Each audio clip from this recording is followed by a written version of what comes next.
चमचों के बापू जो बता दे वही सही, जो बता दे वही गलत। अभी एक लेटेस्ट चमचों के बापू का वीडियो आया, जिसमें चमचों का बापू, ये चमचों का बापू कोरोना काल में बना है शायद। ये चमचों के बापू बदलने का रिवाज चलता आ रहा है। ये कोरोना के आसपास चमचों का बापू बना था, जो दिल्ली के इलेक्शन को प्रभावित करना चाह रहा था, जो दिन रात केजरीवाल के गुण गाए जा रहा था। हालांकि इसके कुछ वीडियो जो ये टेक्निकल चीजों पे बनाता है वो अच्छी बनाता है, लेकिन जब ये विपक्ष से पैसे ले खाली भी सत्ता पक्ष की निंदा करता है, सत्ता पक्ष का एक भी अच्छा काम इसको नहीं दिखा। ये एक अपने आप में अलग किस्म का चूतिया है। हालांकि मेरी कोई इतनी पहुंच नहीं है कि मैं इसके बारे से बात करूं। ये बहुत बड़ी हस्ती है, लेकिन बड़ी हस्ती का होने का मतलब ये नहीं है कि कोई अनर्गल प्रलाप करे और किसी भी अच्छी चीज को गलत करके दिखाए। तो इसने उस वीडियो में तो दिखाई दिया कि कैसे ये अमित शाह के बेटे की बात कर रहा है, कैसे ये विदेश मंत्री जयशंकर के बेटे के बारे से बात कर रहा है, कैसे ये निर्मला सीतारमण के बात बेटे से बात कर रहा है। तो ये बीजेपी के जितने नेता थे, इसने उन सब नेताओं के बच्चों का नाम तो ले लिया, लेकिन जिस पार्टी से ये पैसे लेके प्रचार कर रहा है, इस चूतिए को ये लगता है कि इस पूरे दुनिया में, पूरे ब्रह्मांड में इंटरनेट केवल इसी चूतिए के पास आता है, और पूरे ब्रह्मांड की जानकारी केवल इसी चूतिए को है। और ये पूरे ब्रह्मांड में सबसे बड़ा ज्ञानी है। चूतिए जिस चीज पे सवाल उठा रहा है, अपने बापुओं का तो ध्यान रख लेता, जो तेरे बापू बैठे हैं, जिसकी शह में तू भौंकता है, जर्मनी में बैठ के भारत के खिलाफ भौंकता है, देश की सत्ता के खिलाफ भौंकता है। चल, देश की सत्ता के खिलाफ भौंकता है, भौंक, हमें कोई दिक्कत नहीं है। तू मोदी को गाली दे, तू अमित शाह को गाली दे, तू अमित शाह के बेटे को गाली दे, जो भी नेपोटिज्म का हिस्सा है उसको गाली दे, हमें कोई दिक्कत नहीं। लेकिन गाली दे तो दोनों को देना।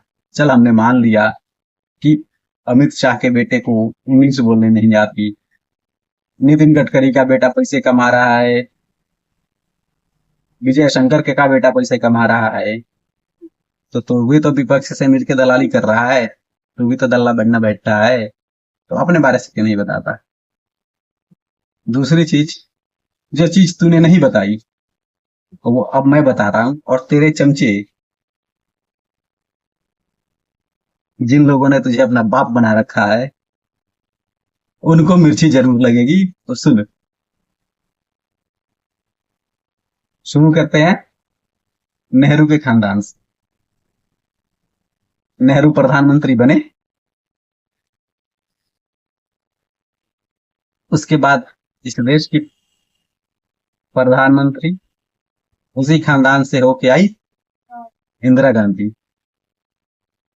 उसके बाद बने राजीव गांधी, और कुछ दिन तक इंदिरा गांधी के दूसरे पुत्र संजय गांधी भी रहे थे प्रधानमंत्री इसी देश के। अब उसके बाद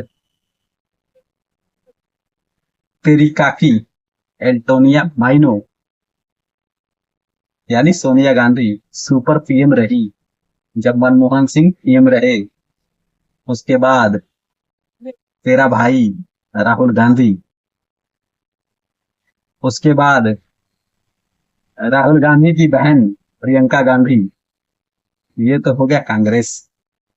अब सुन, अब चल सपा में मुलायम सिंह यादव, अखिलेश यादव, डिम्पल यादव, राम गोपाल यादव, मुलायम सिंह के साले और उनके घर का सब परिवार।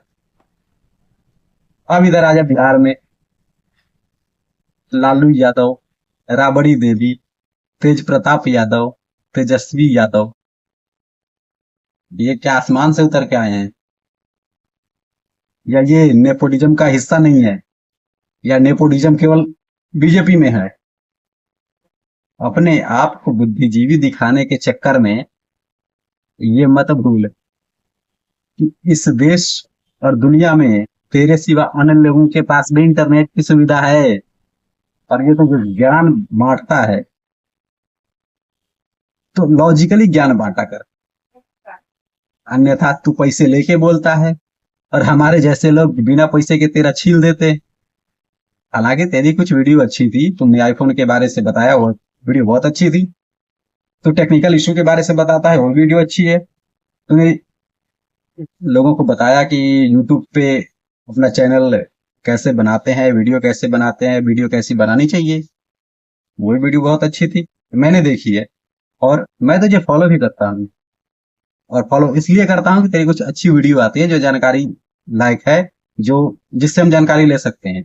और हमारे यहाँ वो रिवाज नहीं है कि तुझे हम नापसंद करते हैं तो तेरी सारी बातों को नापसंद करेंगे। हमारे यहाँ जब रामायण के अंदर, जिसके तेरे ऊपर बैठे बापू लोग जिस प्रभु श्री राम को काल्पनिक मानते हैं, हम नहीं मानते, और शायद तू भी नहीं मानता होगा, लेकिन अब बापू का प्रेशर है तो शायद मानता होगा। तो रामायण की जब बात कर रहे हैं, जब हनुमान जी लंका में गए और रावण को ज्ञान देने लगे, तब रावण ने कहा था कि अब ये बंदर हमें ज्ञान देंगे, ये बंदर रावण को ज्ञान देगा। तब हनुमान जी ने कहा था कि ज्ञान कहीं से भी मिले, ले लेना चाहिए। तो हम हनुमान जी के उस शब्द को ध्यान में रखते हुए हर जगह से ज्ञान लेते हैं, जो ज्ञान हमें अच्छा लगता है। तू भी जो ज्ञान देता है अब वो अच्छा लगता है, लेकिन ये जो बिना बात की फालतू बातें करता है।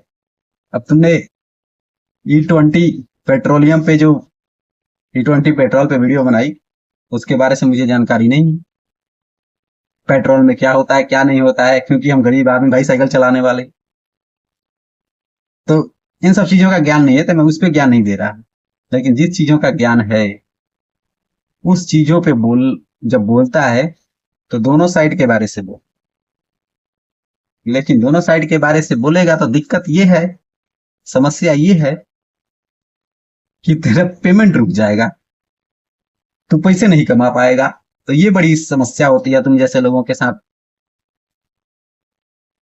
तो वीडियो बनाओ तो ये सोच के बनाओ कि केवल मालिक की का दुम हिलाना है, तो उस पर क्राइटेरिया लगाओ कि तुम्हारे चमचे ही देख पाए,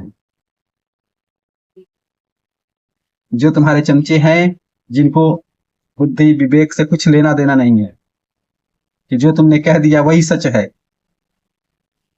बाकी उस दुनिया में और जितने लोग उस चीज को बोले वो गलत है। तो इस चीज को थोड़ा एडजस्ट करो, इस चीज पर थोड़ा ध्यान दो।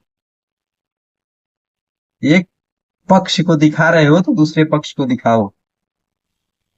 अगर इस दुनिया में केवल तुम्हारे पास ही इंटरनेट होता, केवल तुम्हारे पास ही बढ़िया क्वालिटी का फोन होता, या बढ़िया क्वालिटी का सिस्टम होता, या बढ़िया क्वालिटी की नॉलेज होती, और पूरी दुनिया में एक मात्र ध्रुव राठी नाम का व्यक्ति है जो खबरें चलाता है, दुनिया भर की खबरें चलाता है, एकमात्र वही इंसान है, तब तो तुम्हारी बात लोग मान ले। लेकिन वो कहते हैं ना, जिंदा मक्खी निगली नहीं जाती, वही वाला हिसाब है। जिस सरकार ने इस देश को इतने सालों से लूटा, उसमें तुम्हें कोई कमियां नहीं दिखती। हम ये मानते हैं कि बीजेपी में भी गंदे लोग हैं, भ्रष्टाचारी हैं, लेकिन हम तुम्हारी तरह अंधभक्त नहीं है कि हमारे मालिक ने जो ऑर्डर दे दिया सो दे दिया और हम उसी के बारे में बोलेंगे। जैसे हमारा मालिक चाहेगा हम वैसे चलेंगे। हम आजाद हैं, हम सत्ता पक्ष से भी सवाल पूछते हैं, हम विपक्ष से भी पूछते हैं, क्योंकि हमें लालच किसी चीज का नहीं है। अभी मोदी ने जो काम किया ऑपरेशन सिंदूर के बाद, और फिर पाकिस्तान के साथ बीसीसीआई ने क्रिकेट खेलने का मन बनाया और डेट निर्धारित हो गया, हमने लगातार मोदी की आलोचना की है, क्योंकि तुमको मलाई खानी है और हमें सच बोलना है। सच बोलने वालों को कोई नहीं पूछता। दरबारी हर जगह पूजे जाते हैं। तो तुम दरबारी हो और हम सच बोलने वाले। अब ये लोगों को सोचना है कि सच देखना है, दरबारियों को देखना है। क्योंकि ज्यादातर होता ये है कि हम भी खबरें वो दिखाते हैं या हम वो बताते हैं लोगों को जो हमारे क्राइटेरिया के लोग हैं, जो हमें सुनते हैं। लेकिन उसी क्राइटेरिया में कोई घुस जाता है, जैसा कि तुम्हारी क्राइटेरिया में मैं घुस गया और मैंने वो वीडियो देख ली और तुम्हें सच से अवगत कराने, तुम्हारी भाषा में रूबरू कराने यहाँ आ गया।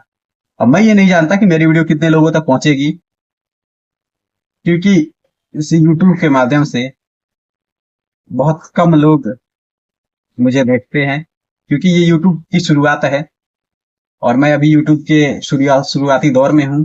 हो सकता है ये वीडियो कुछ साल बाद लोग देखें, लेकिन लोग जब भी देखेंगे तब इस चीज का निर्णय लेंगे कि तुम सही हो या मैं सही हूँ। हालांकि अगर पहाड़ की उपमा दी जाए तुम्हें तो उसे मैं एक चींटी हूँ, लेकिन जब मन बन जाए तो पहाड़ के खो में भी चींटियों के घर बन जाते हैं। तो ये समय समय की बात है। तुम्हारा समय है, तुम्हें लोग देख रहे हैं, कभी हमारा समय आएगा, हमें भी लोग देखेंगे। लेकिन ये कलम, ये 10 रुपए की कलम है। तुम्हारे हाथ में हो सकता है 10 लाख की हो, जैसे हमारे मोदी जी के पास 1.5 लाख का होता है। तो ये 10 रुपए की कलम है और इस कलम को अगर बेच दिया तो ये स्वाभिमान के साथ समझौता होगा। जब कलम बिक जाती है तब हम सरकार के तलवे चाटना शुरू कर देते हैं, और कलम नहीं बिकती है तो सरकार हमारे आगे झुकती है। इसलिए वो डायलॉग बना है, झुक के रहना पड़ेगा मेरे आगे, झुक के रहना पड़ेगा। तो इस कलम की ताकत को पहचानो और इस कलम का सही उपयोग करो। इस देश को भ्रम जाल में न डालो। जर्मनी में बैठ के भारत के अंदर आग लगाने की कोशिश ना करो, क्योंकि बेटा जितनी तुम्हारी उम्र है उतना इस देश के प्रधानमंत्री को राजनीति का एक्सपीरियंस है। तो तुम्हारी कलम कितनी ही तेज चले, कि जो कलम बिक जाती है उसका महत्व ज्यादा नहीं होता। इस चीज को ध्यान में रखना और इसी चीज को ध्यान में रखना। जय हिंद, जय भारत।